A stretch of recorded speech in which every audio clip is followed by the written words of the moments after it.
Welcome to Not Milk Never Milk. Subscribe if you're lactose intolerant. You start by confirming you have a dry vocal and a rough mix. This lets you hear context. Use a high-pass filter set between 60 and 120 Hz to remove stage rumble. This cleans the low end. Next, add a parametric band with a narrow cue and sweep to find harsh resonances. Once you locate them, make small subtractive cuts of 1/4 dB to tame ringing. Make sure to bypass occasionally to judge impact, and keep processing minimal so the voice stays natural.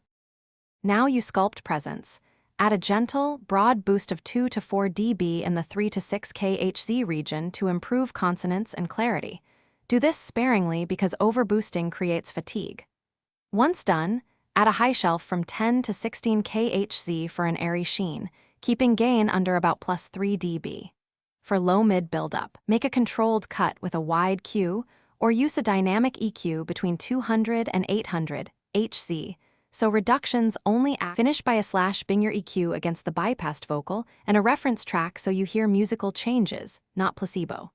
Make small tweaks, then audition on monitors, headphones, and a phone to confirm translation. When satisfied, render at the session's sample rate and export with headroom. Aim for peaks around -3 dB.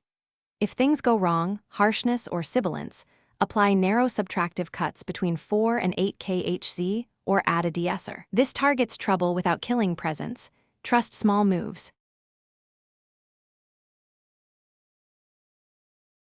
Thanks for watching. If this was helpful, leave a like and consider subscribing. See you next time.